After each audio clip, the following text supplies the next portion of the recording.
Hi, this is Phil, and I'm here to make sure you know all about the Capes and Lunatics Patreon. Don't miss out on all new episodes of Wade's World, Boob Windows and Long Boxes, our Hard R movie reviews, and so much more, all completely uncensored. Access starts for as little as $1 a month, full videos when you pledge $3 a month. Check us out at the link in all of our show notes, or just go straight to patreon.com/capesandlunatics. Hope to see you there. Recording has started. Phil, you gotta stop burying the lead. Topless movie reviews. Hard R, next one. The Toxic Avenger. I picked that one. Nice. It's the best. Hey, kids and kittens and cats and other animals, dogs, living together, whatever. Welcome to Superconnectivity. I'm your host, Charlie the Professor Esser, and with me as always is the Blue-Eyed Bomber from the Burg of Pits. Phil me and Perich. Welcome, Philip. Philip from his man cave. I from my bunker. High above Newark, New Jersey. So that's the thing. I put my bunker above Newark. Because they would never think to look there. That's how you supervillain. Philip. The hotly divisive He-Man and the new Masters of the Universe. Spoilers for those who haven't seen it yet. I enjoyed. I honestly enjoyed it. I actually see exactly what Kevin Smith meant when he says it's a direct sequel to the 80s, because there are bad jokes said with earnestness. There is, a certain morality to what they're doing. There's, honestly, it really does seem like, these characters kind of grew up. So it's like if you were a fan of the 80s show and you grew up with the 80s show, and then as an adult you said, well, what are my 80s show friends doing now? This seems kind of like, oh yeah, I can hear their voices in the way that they speak and the way that they do their things. But, I still have my Orko issue. Kevin Smith did not and that's what bothers me. Because he got the tone right, but he doesn't have the lore right. And I think you have to have the lore, especially if you're going to go with a statement that this is meant to be an evolution or even a drawing upon from the original 80s series. Because within that, you have a certain lore. You have certain facts that are both established and corroborated about Orko that they completely undo in this series. And I think, so that's the thing. It's like I'm torn. As a story, it's good. As characters, they're well established and understood. There are callbacks to the original series. There's a lot of things that really hit on all cylinders for me. But the reality is that it hits at it pulls at this one string where it shows they didn't respect what it came from. And I'm even gonna go a little bit further with this and say they had an out within the lore that they could have had the Orko story they wanted, but didn't. They could have had this Orko story that they told and had it exist within the canonical lore, and they didn't utilize it. So, Orko in the original series, for those who know the original He-Man lore, know that Orko was considered like the greatest wizard of his dimension, of his planet. And it's interesting because they kind of play fast and loose with the question of planet and dimension in this. Sort of like they do with Asgard and the Nine Realms, where Midgard is one of the 9 realms connected by a Yggdrasil, but at the same point, it's also a planet within this cosmos. So exactly what Orko's home world is a little ambiguous.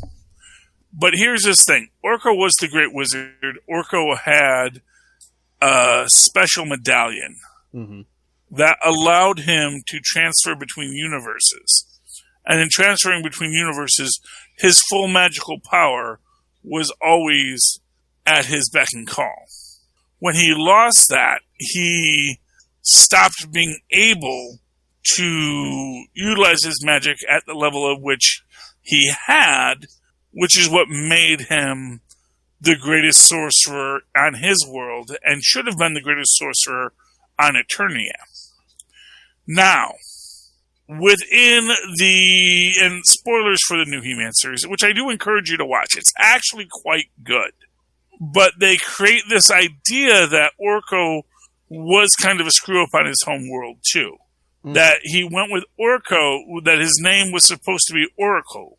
Oh. But as a kid, he called himself Orko, expressly because he was a little kid, and his parents wanted great things for him, but he couldn't achieve it. And when he was kind of a failed magician on his home world, they just let the name Orko stick. And you could solve this by suggesting that, yes, he wasn't good until he was able to craft the medallion. And this medallion that allowed him to communicate with magic more perfectly was what made him the great sorcerer and allowed him to be the great sorcerer in any dimension he would go to. And that idea of this magical universal translator would even fit in perfectly within the dogma that they're trying to build in this new Masters of the Universe story within the concept of technology versus magic. It's a really interesting story that he's telling. It's a really interesting way that he approaches it. And I really like the story he's telling or producing in this, because obviously he has other writers who are doing most of the heavy lifting on this. Oh, yeah. But I do think there are things they could have done that could have preserved the lore that they intentionally ignored. And now what I'm going to say is if this gets a season 2, they can come back and build out that lore. So Kevin Smith, this is my gift to you, one fat man to a former fat man. I give this to you. Create a lore that suggests that, yes, Orko was a failure on his homeworld, but that he had devised something that allowed him to be a great mage on his world. And that was a thing that carried with him, and that is why he had problems once he lost it. That he gathered it, that made him a great mage on his own homeworld, because it allowed him to communicate more perfectly with the forces of magic. And then that is your arc for season 2 in rebuilding the magic of eternity. You are welcome. I charge you nothing for this. I will make no claims if you use it. Although if you happen upon to do an interview on this show, we can talk about it. Like, it's a brilliant idea that both you and I both came up with at the same time, completely independent of each other, as if we were inventing telephones. So that is my gift to you, Kevin Smith. You can fix the lore, the one hole for a true He-Man fan that is in this. Beyond that, I want to say there is so much about the toy lore in this that I really appreciated. If you were a fan of the toy lore, you know that Teela is a warrior goddess. That in the original He-Man toys, she was not Man-at-Arm's daughter. She was Teela, the warrior goddess. Mm-hmm. She shows up in the original comics that came with the toys, produced by Marvel Comics, if I remember correctly, although it might have been DC, I can't remember. But I always assumed Marvel because they were comic books, and I read Marvel when I was that age. They make the point that she is essentially the goddess of war for eternity, or the warrior goddess of Eternia. So there are references in this to that. The fact that He-Man's sword as a toy was two swords, one that was Skeletor's sword and one that was He-Man's sword that you would then fuse together to make the one sword of power. Mm-hmm.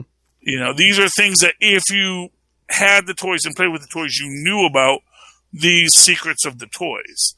And those all get referenced heavily in this and are central to the story they're telling. And so just on that alone, I think that He-Man is worth that look. You know, I know, yes, and I will say there are things that, you know, they make a differentiation between Prince Adam and He-Man, like a physical one, which wasn't in the cartoon or in the toys.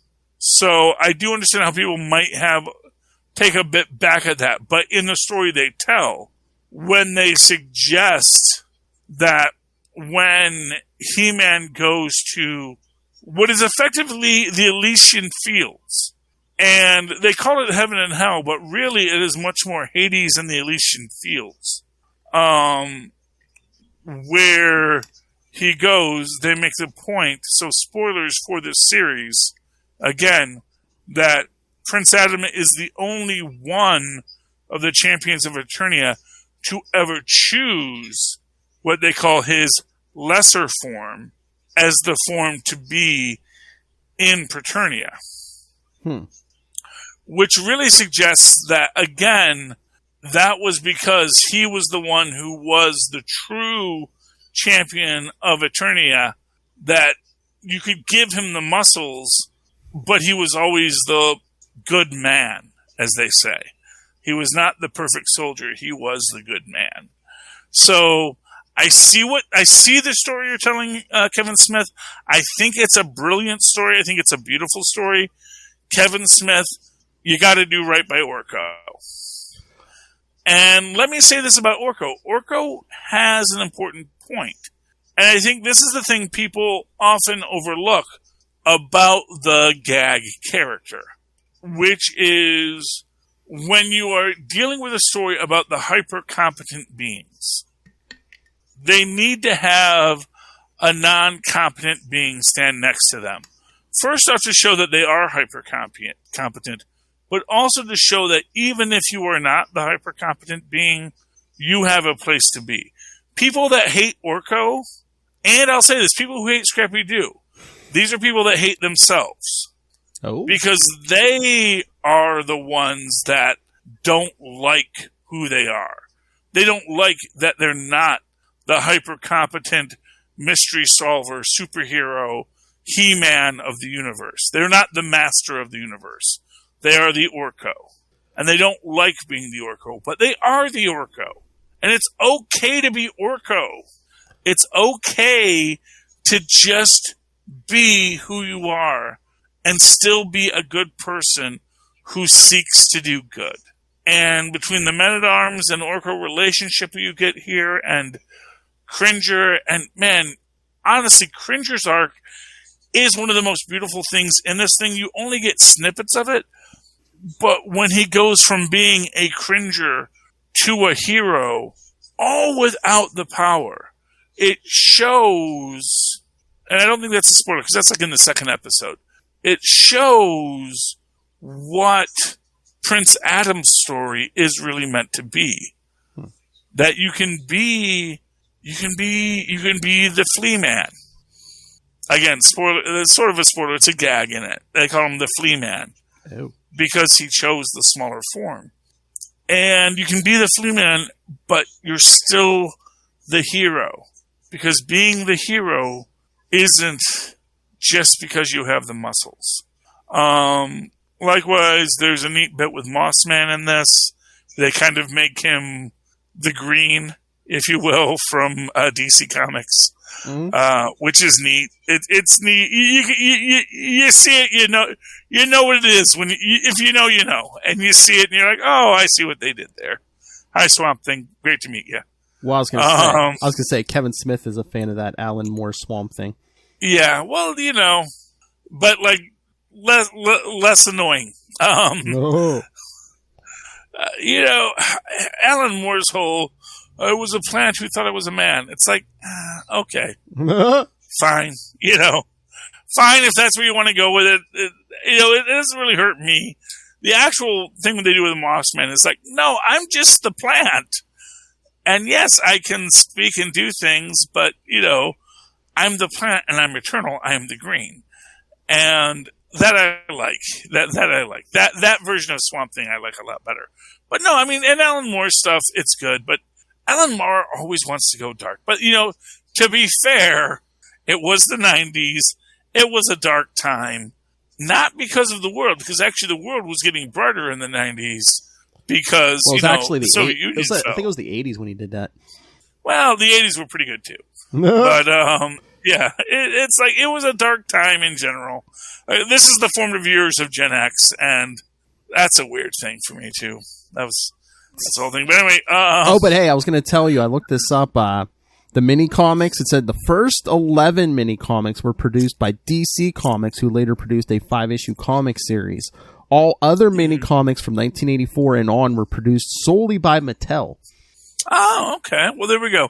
I did think it was DC Comics. I wanted to say it was Marvel. It might have just been, there might have been some Marvel talent that was there because they always skipped around. So there might have been some Denny O'Neil in there, and there might have been some Larry Hama in there. They didn't used to have exclusive contracts back in the day. Well, they said one of the artists was Bruce Timm of Batman the Animated Series. Oh, yeah. Well, that makes sense, too. Yeah. They were beautiful books. I'm going to tell you, like, that original run of He-Man comics are actually really good. Really, and it's funny because it's like, these are people, when you talk about these comic book writers in the 80s, they were used to writing outlandish things, but they wanted to make them things they could be proud of. Mm-hmm. And so when you wrote a comic book for a toy, I mean, why was that different to write a comic book for a toy than writing a comic book for some, thing that could be a toy? Oh, yeah. To the extent that Marvel eventually at some point said, why don't we just think about, okay, we were going to make this into a toy. Let's write a comic book about things that should be toys. I mean, I don't know about He-Man, but I'm pretty sure like Transformers and G.I. Joe, I think Marvel worked with was that Hasbro on them. I think they even said they credit Denny O'Neil with like creating the name Optimus Prime. I'm pretty sure. Oh yeah. Well, that's the thing is like because they had these toys. Yeah. And it's like Rom the Space Knight. Yeah. See, I actually think that the biggest problem for Rom was that they didn't steer into the curve. They were so protective of Rom that they didn't try to license all the toys back. But then again, that gets into that question about licensing and whose image is what. Because Marvel just wrote you all these stories that tell you who Rom is, but they only made the one toy. They didn't think to make like 10 different Space Knights for Rom to fight with. Or even the villains. Honestly, that's the thing is I don't think Rom as a toy had a villain until Marvel actually created a villain for him. They just created Rom, the Space Knight. Pew, pew, pew. He shoots lasers. And they were like, oh, what? He needs a villain? He needs, like, things to fight? He needs a team? Like, what? He needs a mechanic? He needs a support team? What are you talking about? What is all... Charlie Esther's frozen up, kids. But no, I mean, I haven't seen this series yet, but yeah, I was a big fan back in the day. I was, in 1984, I was the 6-year-old, who bought all the toys and came home and watched the cartoon every single day. Yeah, hopefully we'll get Charlie Esther back. Okay. But yeah, I was the kid, I'm almost afraid to watch the Kevin Smith one just because, I'm willing to give it a chance, but I don't know. I'm scared for my childhood, I guess. What can we talk about? Well, while Dad is away, let's see, where are my notes that I had before? But yeah, while we wait for Charlie Esther, something we didn't get to on Capes and Lunatics, J.K. Simmons is going to be... Well, J.K. Simmons is in talks play Commissioner Gordon again in the Batgirl movie. Too many TV shows and movies. But yes, J.K. Simmons, like I was telling Lilith Hellfire the other night, I think we're in the middle of a Simmons zance, because I guess he's going to be J. Jonah Jameson again in Spider-Man, and he's Omni-Man in Invincible, and now he may be Commissioner Gordon again in the Batgirl movie, so good for J.K. Simmons. Then there's the news about Matt Ryan's going to be again on season 7 of Legends of Tomorrow, but not as Constantine. So I don't know. Again, I don't know where they're going with that, because, well, I know where they're going with that. They are, I guess HBO Max is coming out with a new Constantine series, maybe. So for some reason they don't want him on HBO Max, the character on HBO Max, and this, I guess, the Arrowverse. So yes, Matt Ryan, the people at the CW figured out a way to keep him on, keep him on the Legends of Tomorrow, but he's going to be playing a completely different character, which, in my wildest imaginations, I never thought that Legends of Tomorrow would make it to season 7 by any of you. But again, it's like, even Charlie said, he's been watching it, but I think him, Lilith, I think it's the magic starting to wear off for us. Again, I know in my case, it's like it barely recognizable as a show. Not a show, but like a DC show. I mean, we have, Steel's kind of, and Sarah's kind of a version of Black Canary. So yeah, it's just really weird. Black Lightning's already over. Supergirl's going to be ending this season. I thought Legends of Tomorrow would have been gone before those two shows. Shows what I know. So sorry if you tuned in for Marvel news and I gave you, DC news on the Batgirl movie and Matt Ryan coming back as Constantine. He'll be back, but just not as Constantine. And I know Charlie and myself are excited for Stargirl starting on his 10th, I believe. Oh, good timing. That's Charlie. Yes, sir. I've just been rambling to myself. Yeah, I've just been rambling to myself about, did you see J.K. Simmons is in talks to play Commissioner Gordon again in the Batgirl movie? Oh, yes. Good for him. That's what I said. I like Jake. It's like a Simmons on, between that and J. Jonah Jameson and Omni-Man. He's everywhere. He's always everywhere, but really. You know what he is? He's a good actor who doesn't say no. He is like, so here are the thing. He's been on Law and Order. He has been on Oz. Oh, yeah. He has been Commissioner Gordon. He has been, I bet you he's on The Sopranos somewhere. He has been in just about everything that anyone ever cares about.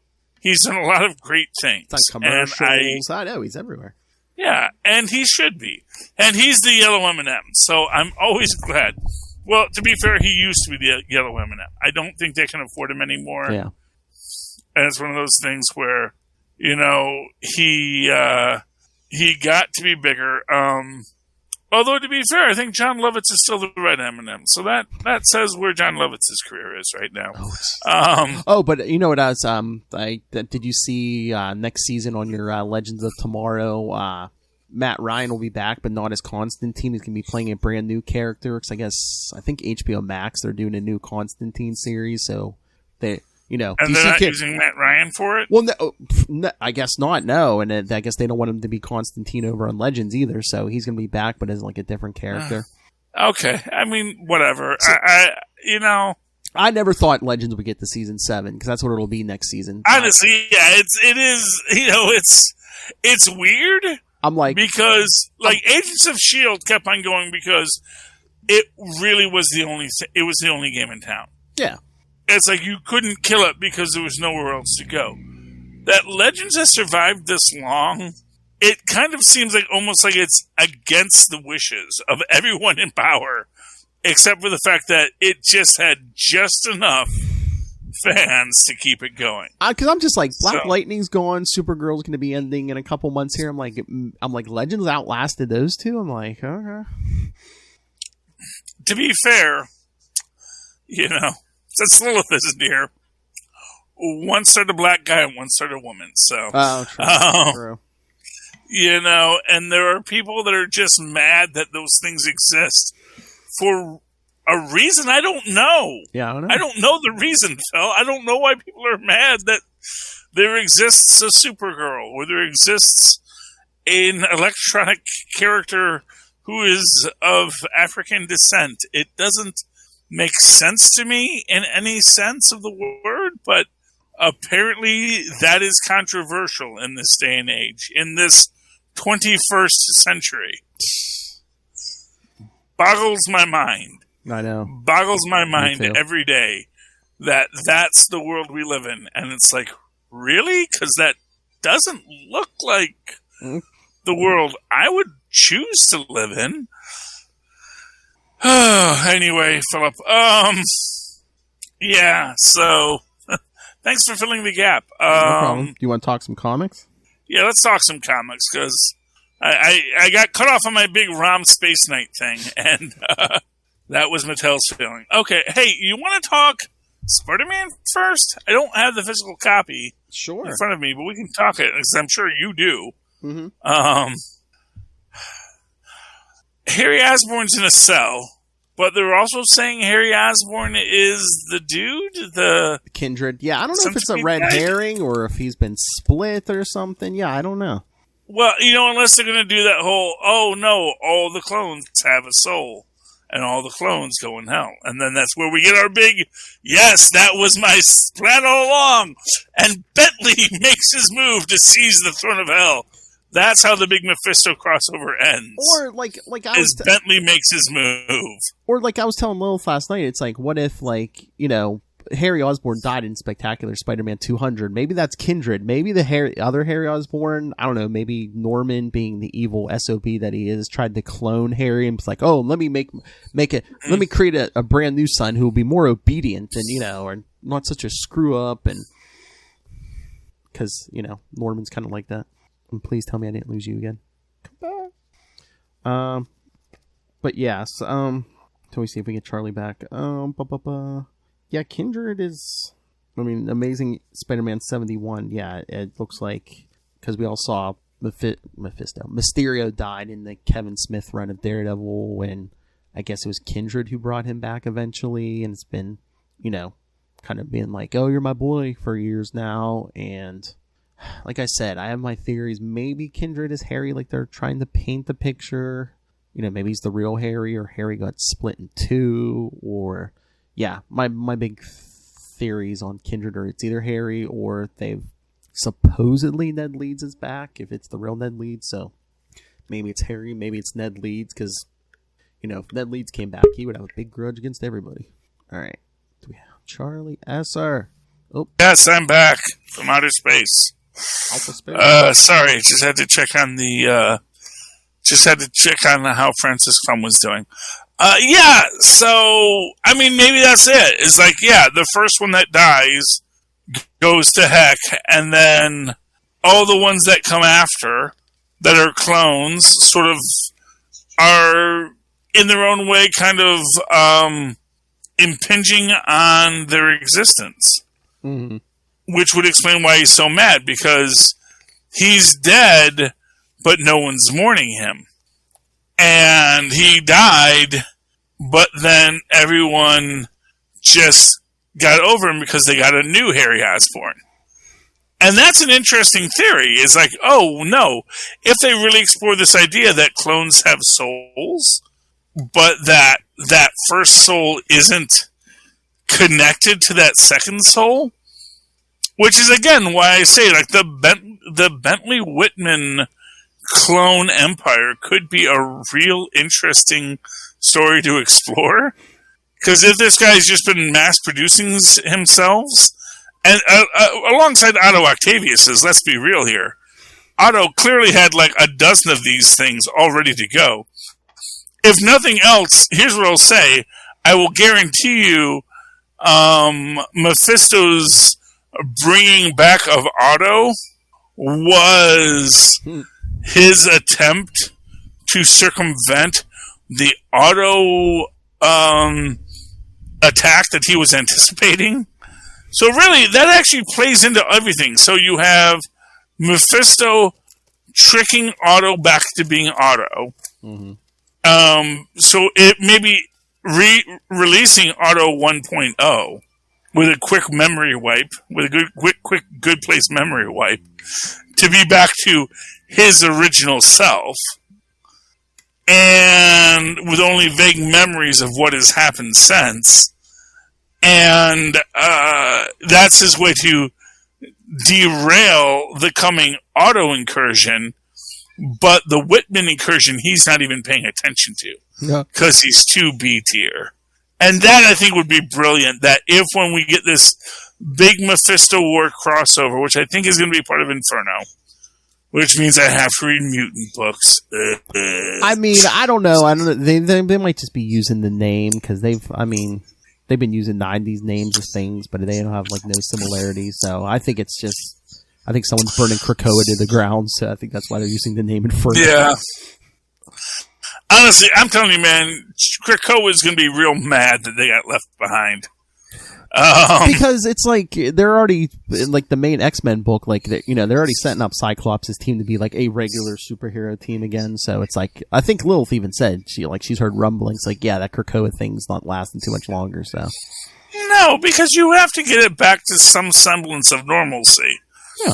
Because at the end of the day, what they kind of actually highlighted in it is the idea that, okay, mutants, there's a subset of humans who are just naturally born mutants, but there are such a small subset that they never actually really could get their foothold in the natural order of things. And because they were distrusted, they kept on getting hunted, and they weren't doing themselves any favors. It's like when you could be born magical, it was kind of a cool thing when it was the one kid in the one village. But, when all of a sudden it became a whole civil rights movement, then it got really complex. So, yeah, I mean, that's the reason why I think, like, in the Old Man universes, it's like, yeah, mutants still exist, but they never became the dominant species, of which we touch upon in this week's Shang-Chi. Oh. Because we find out that there is, and it's interesting because it tells you how much of a manufactured place this is. I don't think this is real. There's a place called Muckross Lake.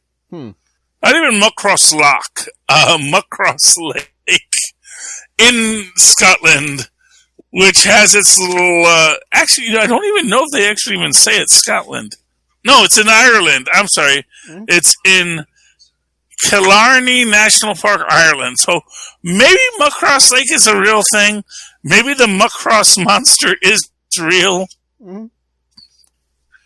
Who has a flute that she can use to create solid energy to entrap things, because the Muckross monster is real, man. It's real! Turns out that the Muckross witch is actually another sister, another daughter of the guy who's not Fu Manchu. And it's not the Mandarin?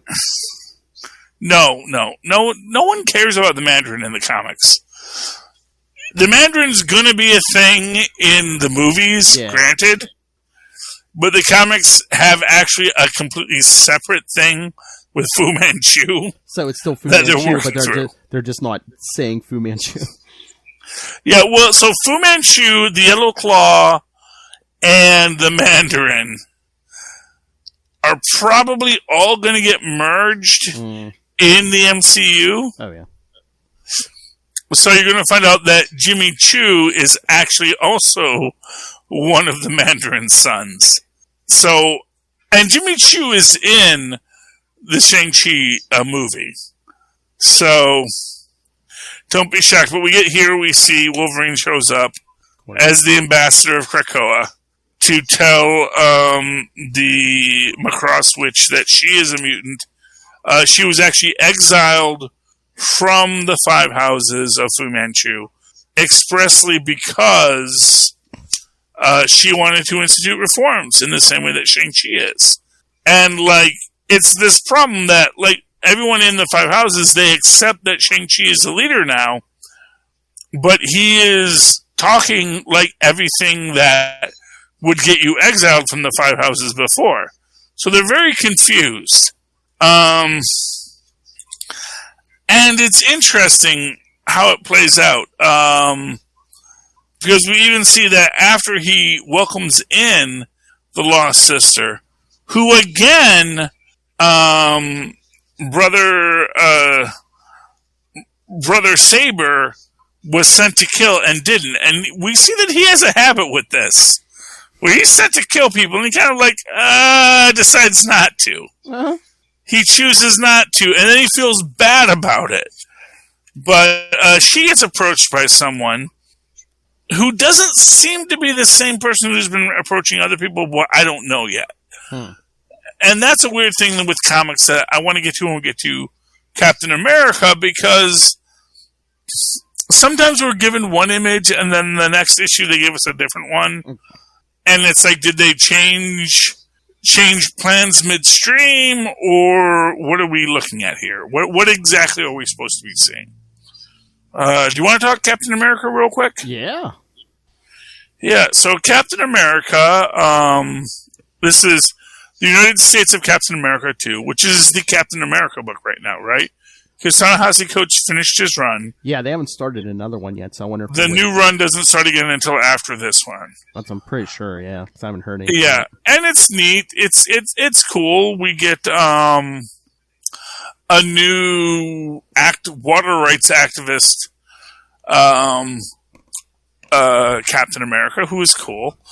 Now this is what bugged me, because I was actually a little confused reading it. And I kind of feel like they gave too much away in this issue as to our villains. Okay. We see that the assassin is actually Sin, and the villain is called Speed Demon? Yes. But they also called them James? Yes. That's not James Bond, right? No, it's no. Yeah, he's been around for a long time. No, he's been a Spider-Man villain for the longest time, but originally he was the Wizard of the Squadron Sinister. Oh, okay, and then I think in the 80s he took the name and costume of Speed Demon, yeah. Okay. So he is the Wizard. Okay. Yeah, that makes sense. The evil one, but yeah. Yeah. But yeah, that was the thing, is like when I first, because at first I'm thinking, oh wait, are they doing something with the Wizard now? Like, and to be fair, yes, Superior was the end of Ta-Nehisi's run, so setting up Superior makes sense. Mm-hmm. But I kind of felt there should have been something a little more clear with regard to, motivations here. Like, that it's just another Red Skull plot is, I don't know, it just feels less to me because of it. I mean, there could be more to the plan. I mean, they don't do the big reveal till like the last page or two, so. I know, but just the fact that it's, like I said, I was really hoping it was going to be something more personal, like a William Burnside bit. Mm-hmm. And that it wasn't that. It's a little disappointing that it's not anything even trying to be that. It's actually trying to be just basically second-tier villains trying to make a name for themselves fighting Captain America.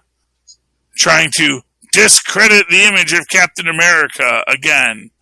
Because that has worked so well, so often in the past. I mean, unless they say it's personal for Sin, does she like blame Steve for, her father's mind being stuck in that Russian's body?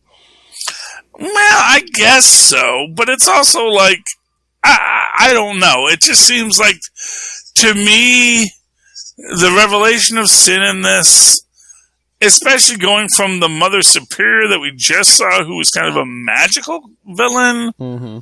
to this one, which is more of our classic Cynthia Red Skull shooter. You know, she's got her little red, white, and blue mask on. An interesting mask because it is a Union version of the Watchdogs masks that they introduced in the Ta-Nehisi Coates run. Mm-hmm. Ta-Nehisi Coates introduced the masks that were meant to imply the stars and bars, whereas this one very much is meant to be Old Glory, as we say, but again, in that bad way, which is why I really felt that the leaving of William Burnside on the table really is, it shows a weakness to the story.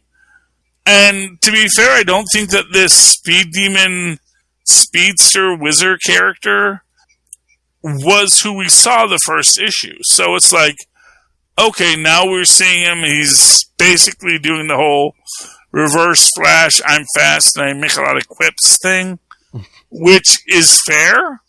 But at the same time, it's also like, but is that who we saw previously? Yeah. So maybe we will get a William Burnside. Maybe we'll get that there's more than one evil Cap they're working with.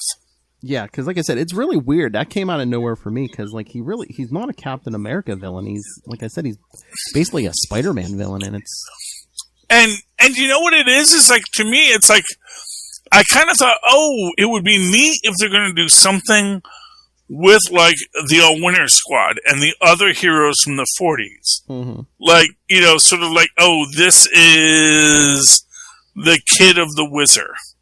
You know, this is, although the Wizard did have a kid named Knucklo, but this is someone else that is like trying to reclaim the mantle of other heroes, you know, mm-hmm. by discrediting this hero or something along those lines. So now, of course, it makes sense that it is the Red Skull, and I like that they are definitely building on Ta-Nehisi's run, Mm-hmm. and really embracing, saying, no, nothing Ta-Nehisi said was wrong, and we are keeping the same tone and understanding as we build out. And it is just one more way to really say to the haters, you know what, haters, we don't care. No one cares what haters say, because haters going to hate and players going to play. So let's just play and tell our stories. And, you know, but it seemed like a real gear shift to me.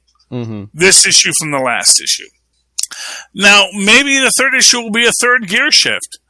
Next we go to the Native American Captain America, which is interesting Mm-hmm. and cool. And then we get the Captain America of Soldiers, which I think is an interesting choice to make, because obviously the Captain America of Soldiers is Captain America because he was a soldier, and Captain America of Soldiers could also be Jen Walker, who was a soldier, and several other Captain America. Yeah, ironically, the only Captain America who wasn't a soldier was probably William Burnside.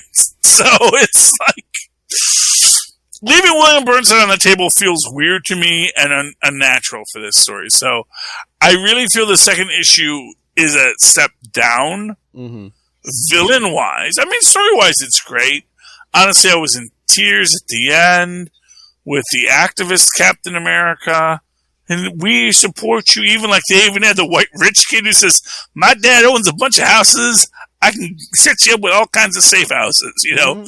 I'm going to use my white privilege wealth for a good cause, you know. Rich man's got to get into heaven somehow, as I always say. And I like that. And it brought me to tears just reading that little filler bit in the back. But, you know, I felt that as villains go, this was a step down. None of the villains felt as powerful in their unmasking. Mm-hmm. Is Bendis writing this story? No, this is actually Christopher Cantwell, who's writing Iron Man right now. No, I know. Yeah, I know. It was meant as a joke because, you know, I'm used to Bendis' twists being very anticlimactic. It's like, it was a person you never heard of! Ha ha! Didn't see that coming because I know. you literally could not have. Like I said, the Speed Demon thing was weird, but at least these are characters we've heard of before. Yeah, well, I mean, like in the sense that they exist. Yes, It's yes. like I did not even know that he was a Squadron Senator Wizard before this. So, literally, for all I know, he just took a bunch of crank. So, because he seemed like, and what was weird was she calls him James, and he starts reciting like, this weird title for her, which made me think there was some kind of weird mind control thing going on. I mean, I guess it could be, but again, he's like evil anyway, so he probably, he wouldn't mind doing this. Yeah. Anyway, moving right along, want to talk Black Cat real quick. This is not the annual, right? No, this is. Oh wait, no. No, we already got the annual. Yeah, this is issue 8. Yeah.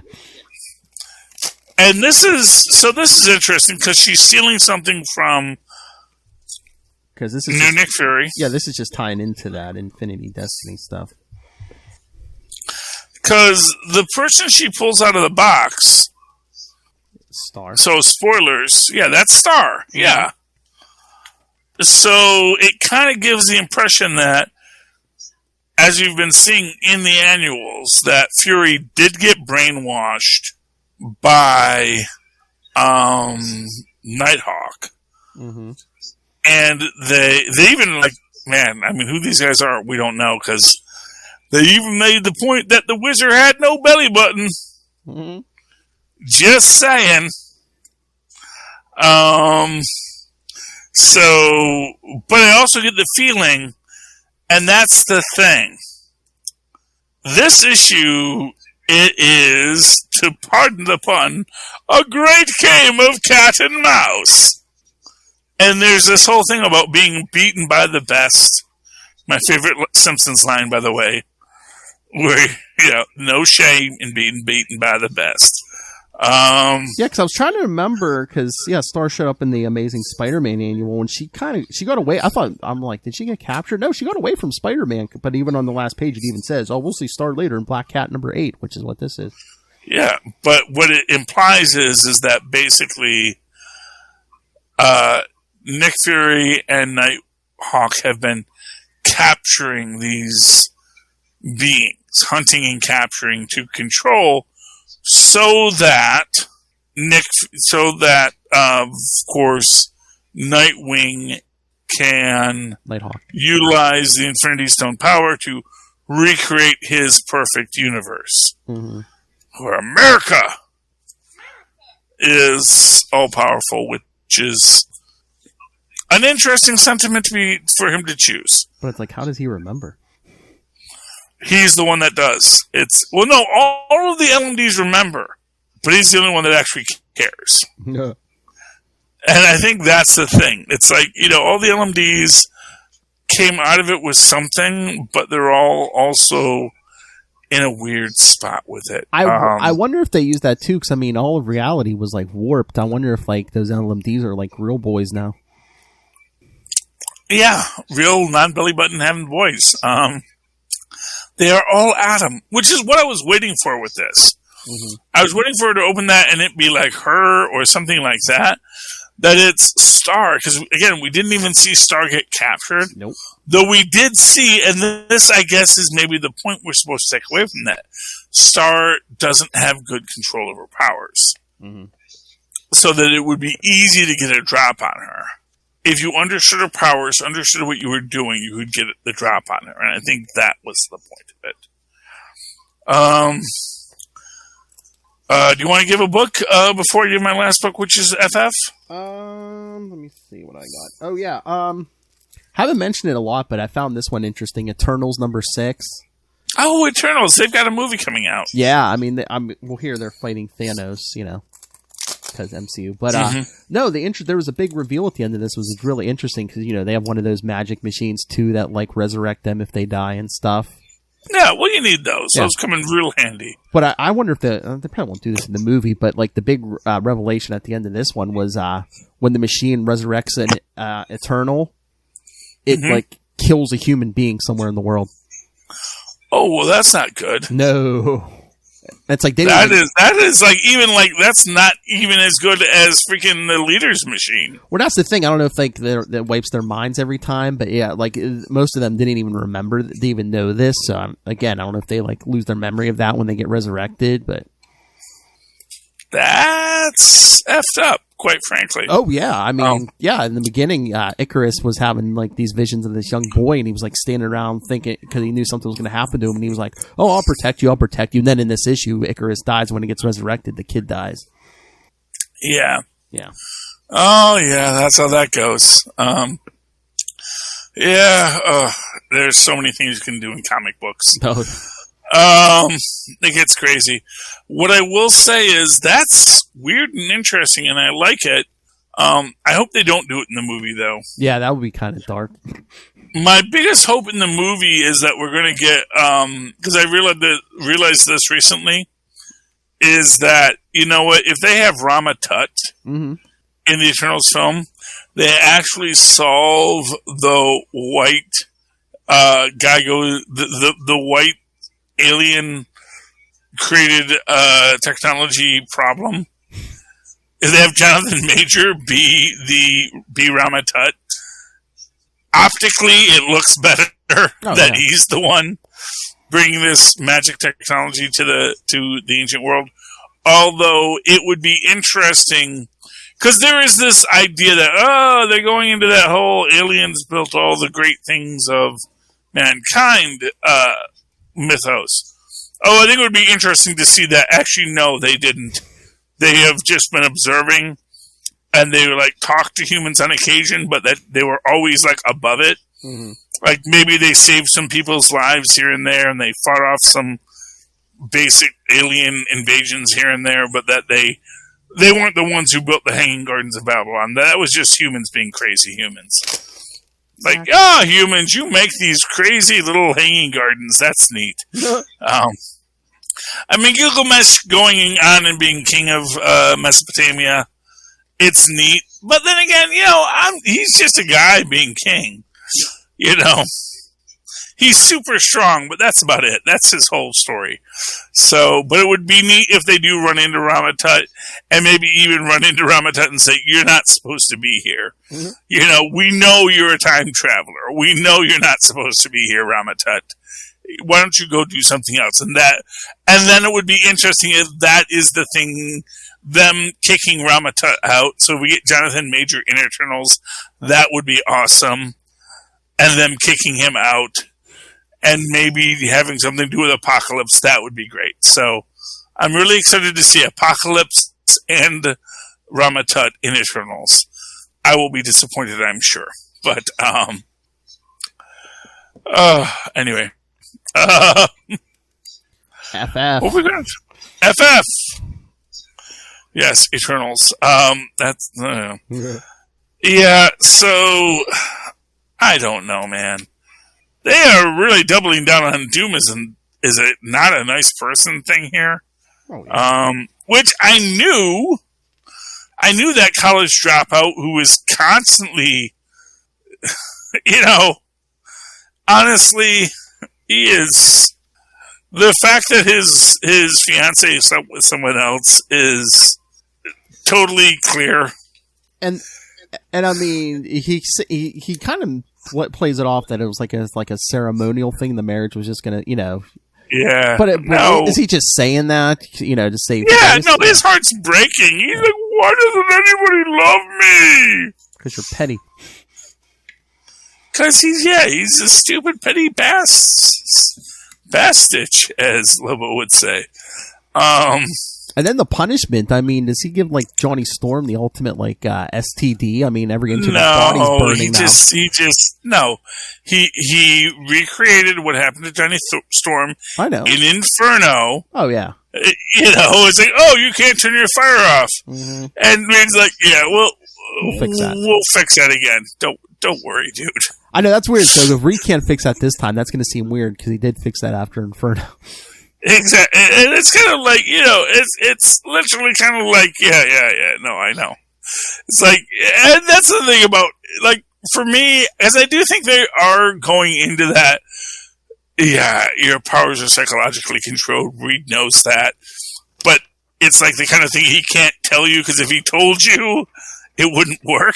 It's like if we actually ripped the Band-Aid off, it would be much more problematic than leaving the Band-Aid on. And we've got to kind of sort of trick you into understanding, because honestly, if we actually tried to psychologically break you to understand true understanding of your power, who knows where that'll go. You might become an evil demigod consumed by your own ego, or you might implode. I would rather that we just have you around and we just can find a workaround, a psychological workaround. I just wonder if Slott is gonna play this like, now Johnny's gonna understand Ben better, the guy who can't turn off his powers and stuff. And except it's not the first time it happened. I know. Well, that's the other Ben thing. has turned off his powers 100 times. I know. Well, that's the other thing too. In Inferno, who amped Johnny's powers? Wasn't it Kang? Was it Kang? They were doing something with Kang in one of those issues. In Inferno, I just thought it was a demon thing. There might have been both, but I think demons and magic fire stuff. I think there were demons, but I'm pretty sure there was something with Kang too, because I think he double crossed him because he was after Mantis. Remember? There's always a lot going on. But yeah, but because did yeah. you see who we're getting in the 60th anniversary issue next issue? Kang. Yeah, well, it is great granddad. He's got to go visit great granddads. Yes, and he's between the Loki series and he's coming up in the MCU soon. Yeah, we got a Kang out there. Yeah, we gotta get as much Kang in there as we can. Kangs are delightful. Kang it up. Yeah, I mean, it's interesting. Yeah. Honestly, the abusive relationship that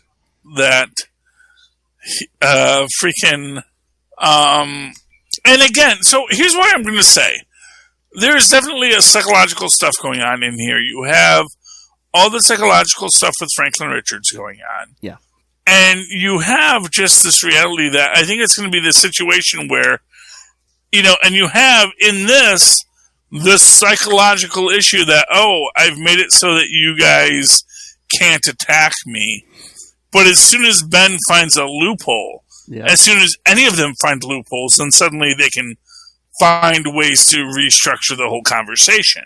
Because it's just something that's a mental block. Well, it's Doom, too. You're going to find loopholes.